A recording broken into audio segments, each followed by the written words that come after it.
Evet sevgili öğrenciler, yeni bir konumuza geçiyoruz ve doğal sayılarda bölme.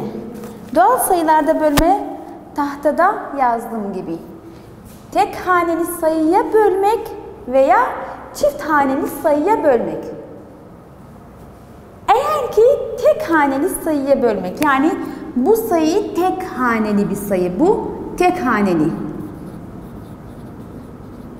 ya da bir haneli sayı. Burası çift haneli sayıya bölmek. Yani bu 1, 2, yani çift haneli sayıya bölmek. Ama ilk önce birinci örneğimiz, yani tek haneli sayıya bölmeyi işleyeceğiz.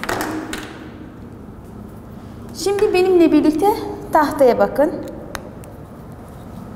102 bölü 6.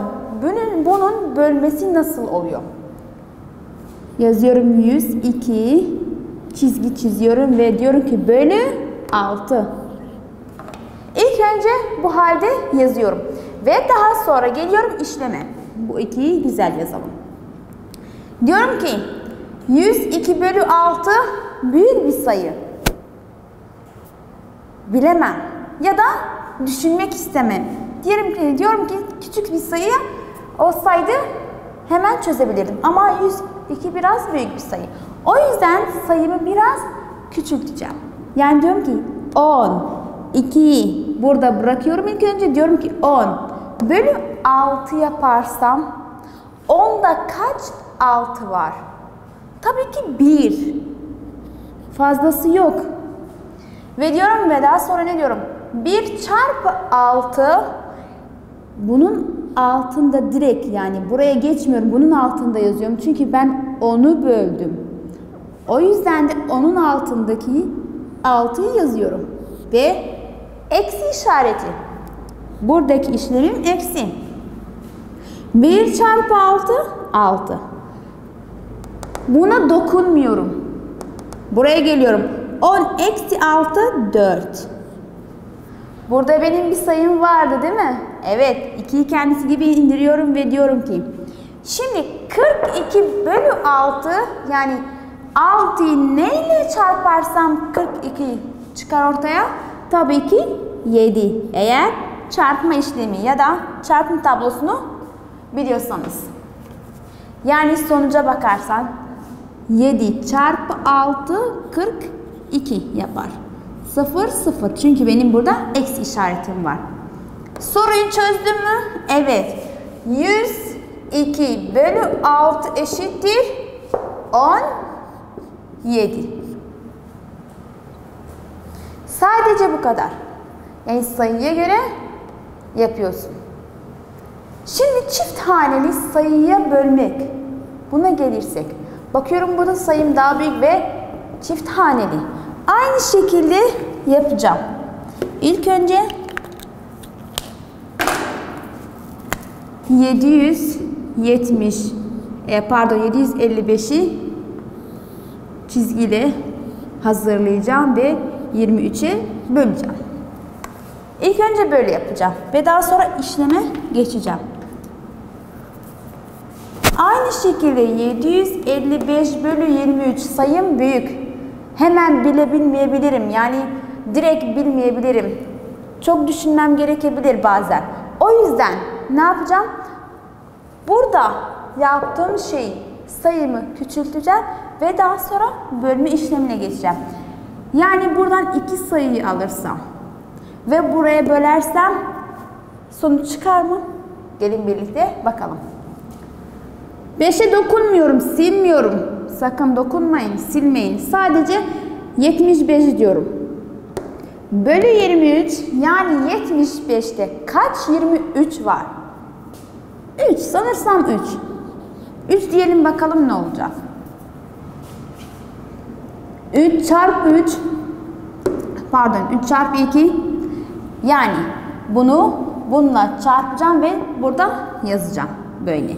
Ve işlemi unutmayın ki eksi. 3 çarpı 23 yaparsam burada yazın. Burası kirlenmesin.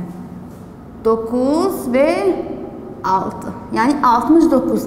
Gelin burada 69 yazalım. Bunun altında yazmıyorum çünkü ben 5'i kullanmadım, unutmayın. 69 burada yazıyorum. Bunu buna çarpınca sonuç bu oluyor. 69. Şimdi işlemime geçiyorum. Eksi işlemi. 5 eksi 9 olur mu? Olmaz. Komşuya gidiyorum ve komşudan alıyorum. Peki 15. 15 eksi 9 kaç oluyor? 15. Buna da çizgi atalım. 15 eksi 9 6. 6 eksi 6 0. Şimdi ben ne yapacağım? 5'i kullanacağım. Yani 5'i buraya indiriyorum ve 5'i yazıyorum.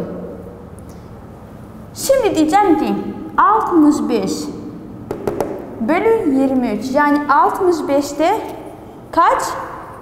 23 var. 2'den başlayalım. Ya da bir dakika 3'ten başlayalım. Bakalım olacak mı? 3 çarpı 23 yaparsam burada 69 çıktı. Yapmama gerek. Burada var. 3 çarpı 23 69 çıktı. Ama benim 65'im var. Yani yapamam. Sayıyı azaltıyorum. Yani çarpı 2 yapıyorum. Gelin birlikte çarpı 2 yapalım. 2 çarpı 23 yapıyoruz. 2 çarpı 3 6. 2 çarpı 2 4. Yani 46. Geliyorsun burada 46 yazıyorsun. Ve tekrardan eksi işlemi. 5 eksi 6 olur mu? Olmaz. Komşuya gidiyorum ve alıyorum. Komşudan aldıktan sonra ne oluyor? 15. Burada 15 yazdım. Burası azalıyor ve 5 kalıyor. 15 eksi 6. 15 eksi 6 eşittir 9. Peki 5 eksi 4 yaparsam 1. Ve şimdi sonuca gidiyoruz. 755 bölü 23 32 olur ama kalan sayım var. O yüzden yazıyorum. 755 bölü 23 eşittir 32 ve unutmayın bunu. Kalan 19. 19. Eğer ki ilk önce birinci örneğe bakarsak kalan sayım yok. O yüzden tam sayı yazdım 17. Burada bir şey yazmadım. Ama buna bakarsan böldüm 32 çıktı ama kalan sayı oldu. O yüzden yazıyorsun 32 ve kalan 19. Bütün örnekleri aynı şekilde böyle çözebilirsiniz. Ve dediğim gibi ne kadar örnek çözerseniz pratik yapmış olursunuz ve işiniz daha kolaylaşır. Şimdi kitaba bakın ve burada bir sürü örnekler var. Örnekler sayıları büyük. Aynı şekilde sayıları kendin için küçültüyorsun ve daha sonra bölme işlemine geçiyorsun. Diyor ki bölmede sıfırın rolü. Yani burada eğer sıfır fazlaysa, yani sayımda sıfır varsa hiçbir şey değişmiyor konuda. Sadece bilmeniz gereken yöntem bu ve böyle şekilde bölüneceksiniz. Şimdi benimle sayfayı çevirin. Eğer tahtaya bakarsanız sayım tam sayı, yani doğal sayı. Peki ya ondalık sayı olursa? Şimdi ona geçiyoruz. Yani ondalık sayılarda bölme işlemi. Tahtada yazdım doğal sayıları bölmek. Peki ya ondalık sayıları bölmek nasıl oluyor? Şimdi ona geçiyoruz.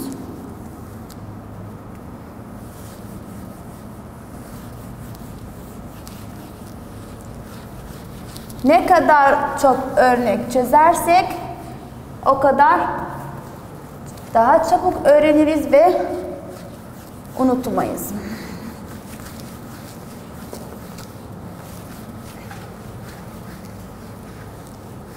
Evet, ilk önce konumuzu yazalım. Ve daha sonra örnekler alalım.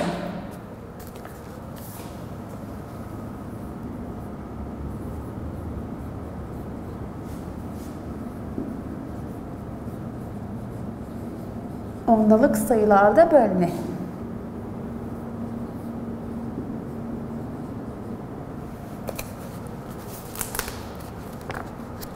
Şimdi örnekler yazalım.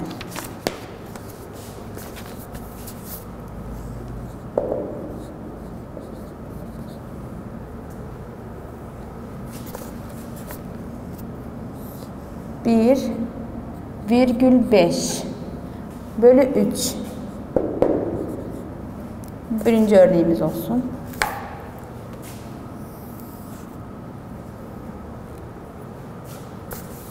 İkinci örnek.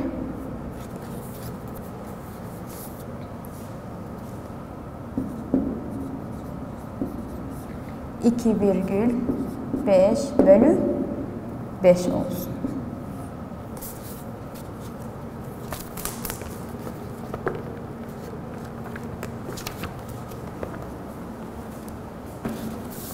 Şimdi benimle birlikte tahtaya bakın. Şimdi eğer ki örneğe bakarsanız birinci sayım ondalık sayı. İkinci ise doğal sayı yani tam sayı. Gelin birlikte çözelim. 1,5 bölü 3. Şimdi ben bunu nasıl böleceğim? 3 çarpı ne yaparsam ilk önce varsayın ki bu virgül burada değil. 3 çarpı 5 yaparsam kaç olur? 15. Varsayın ki yok. 15.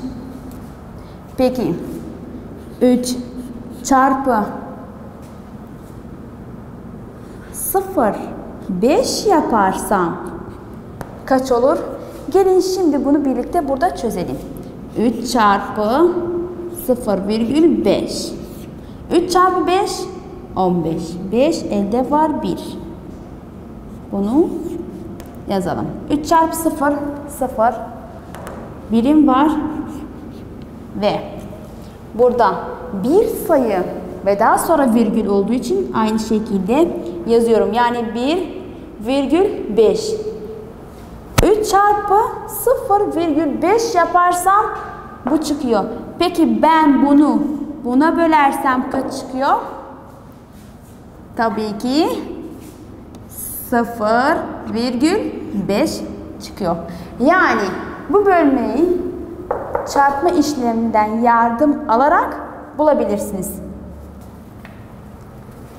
3 çarpı 0,5 bu çıkıyorsa bunu buna böldüysem tabii ki sonucu bu olur. Aynı şekilde burada. Şimdi buna geçiyorum. Mavi renkle yapalım. Diyor ki 2,5 bölü 5.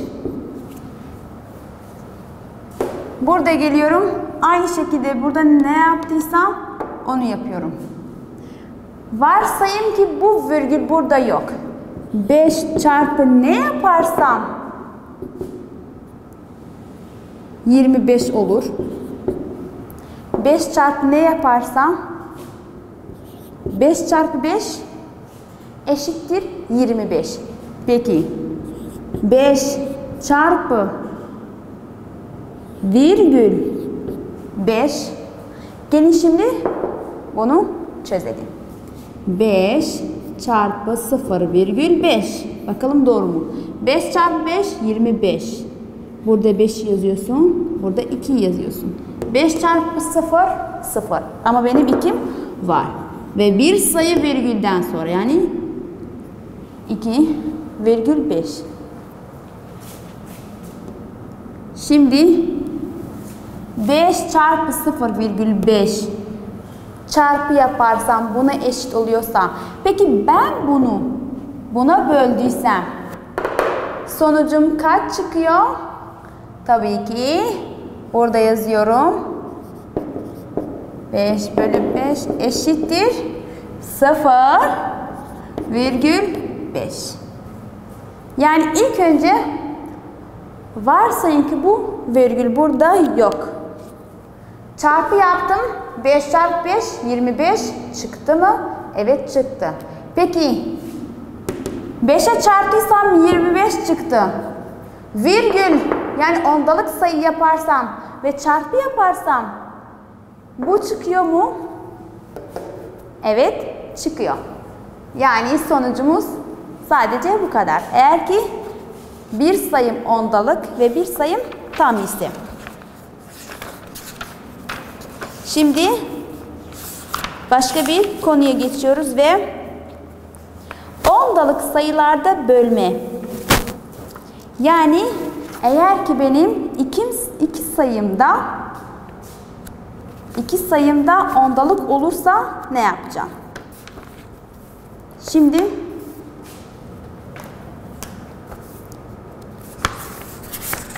ilk önce tahtayı silelim.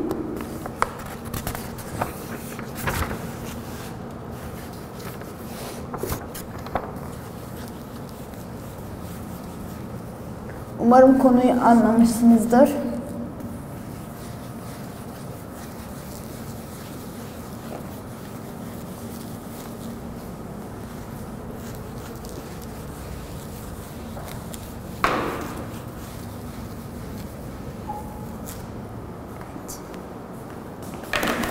Şimdi konumuz.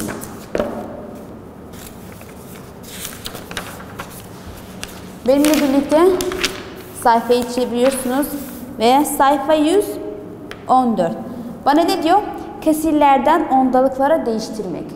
Kesir nasıl oluyor ve nasıl ondalık şekli geçiyor? Gelin birlikte yapalım. Kesirlerden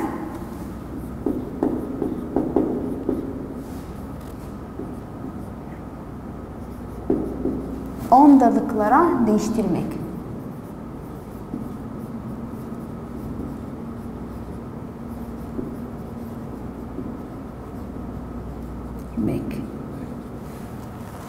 İlk önce benim bilmem gereken şey kesir nasıl ve ondalık nasıl?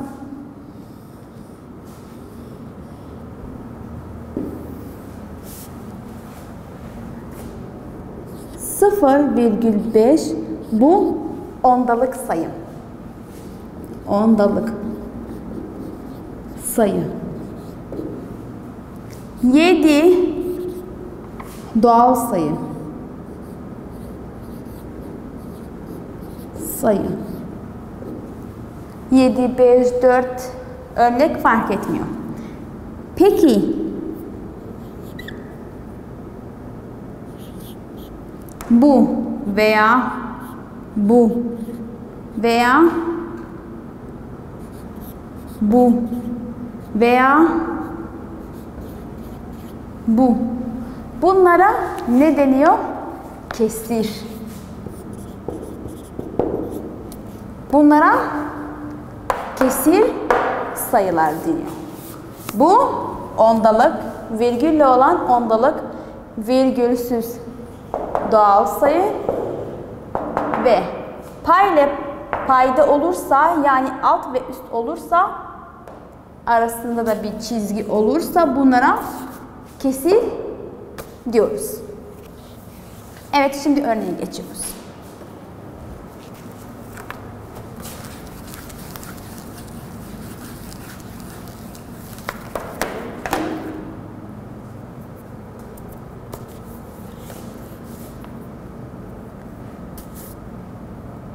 Örnek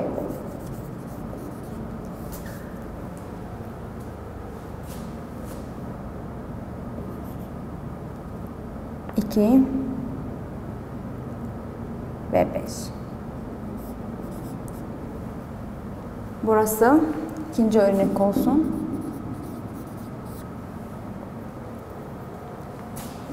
3, 4.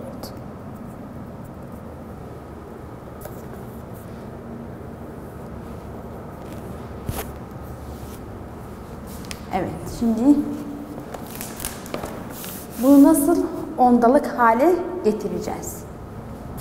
Bu böyle de yazabiliriz. Ya da bu. Böyle yazabiliriz.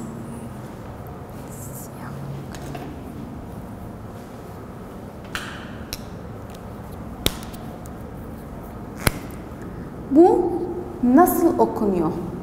Diyoruz ki 2/5. İlk önce yukarıdaki sayıyı diyoruz. Yani pay diyoruz. 2/5. Peki ben 2/5'i nasıl ondalık haline getireceğim?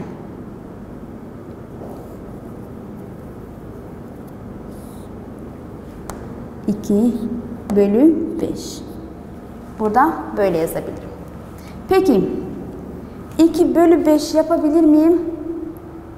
Hayır, çünkü küçük bir sayı. O yüzden diyorum ki virgülü buraya koyuyorum, 0 ekliyorum. Peki 20/5 yapabilir miyim? Evet. 20'de kaç tane 5 var? 4. 4 çarpı 5, burada çizgi ve eksi işareti koyalım. 4 çarpı 5 eşittir 20. 0 ve 0. Bu da benim istediğim ondalık sayım.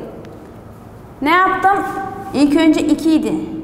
2/5 olmadığı için, küçük olduğu için ne yaptım? Burada 0 virgül yazdım ve buraya 0 ekledim.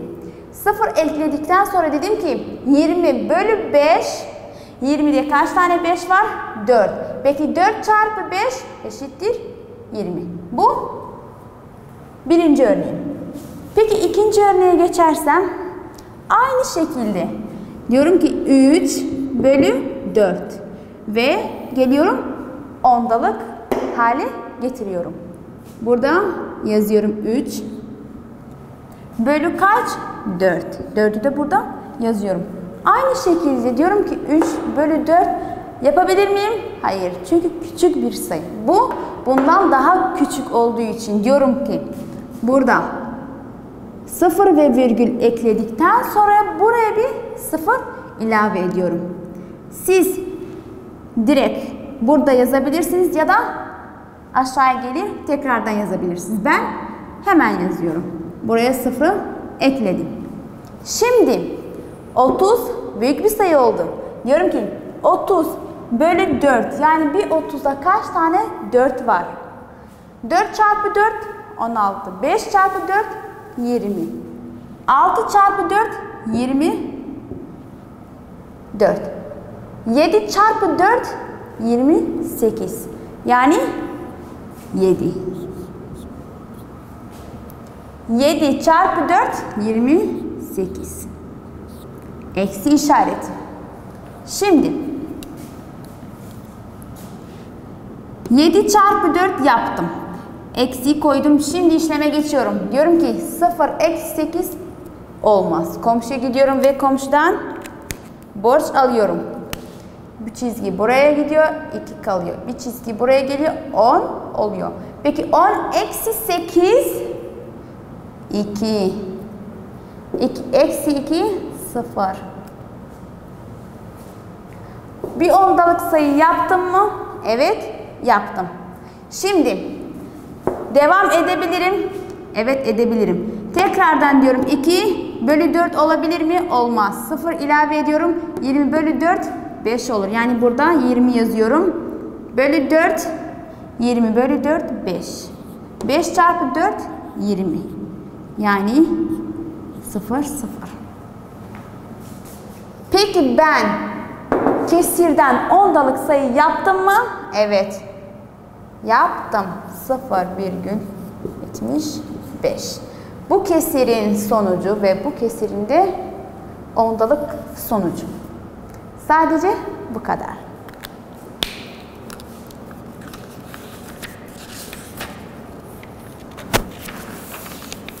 Bir sürü örnekler vermiş. Bütün örnekler. Aynı bu yöntemle yapabilirsiniz. ondalıkları bölmek ve eğer ki sana kesir verirse kesirleri nasıl ondalık hale getirmek.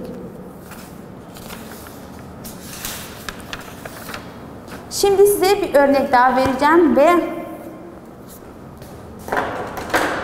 ondalık sayıya bölmek.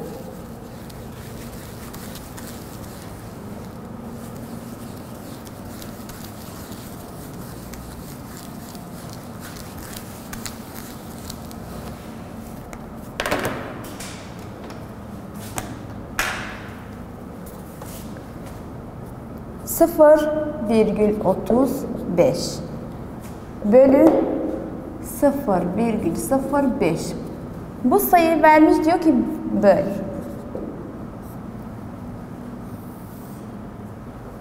Şimdi eğer ki sayıya bakarsanız, bir önceki örneklerde verdiğim gibi, eğer kitap elindeyseniz kitaba bakabilirsiniz. Aynı şekilde yaptığım gibi ilk önce bunu 35 yapıyorsunuz ve bunu da 5 yapıyorsunuz. Yani doğal sayı tam sayı olarak. Doğal sayı tam sayı olarak. Yani eğer ben 35'i bölü 5 yaparsam 7 oluyor. Peki bunda 0 ya da bunda virgül yaparsam 3, bir virgül buraya bölü bir virgül buraya. Yani dedim ki 3,5 bölü 0,5 eşittir. Aynı şekilde kaç? 7. Ve şimdi geçiyorum 0,35 bölü 0,05. Peki bu 7 yaparsa, bu da 7 yaparsa bu kaç yapar? Aynı şekilde 7 yapar. Siz bunu ve bunu bilirseniz bu otomatik olarak çözülüyor. Yani ilk önce tam sayı yapıyorsunuz ve buraya virgül ve daha sonra buraya virgül koyarsanız aynı şekilde oluyor. Örnekler hepsi böyle çözülür. Umarım faydalanmışsınızdır. Umarım keyif almışsınızdır. İzlediğiniz için, dinlediğiniz için teşekkürler.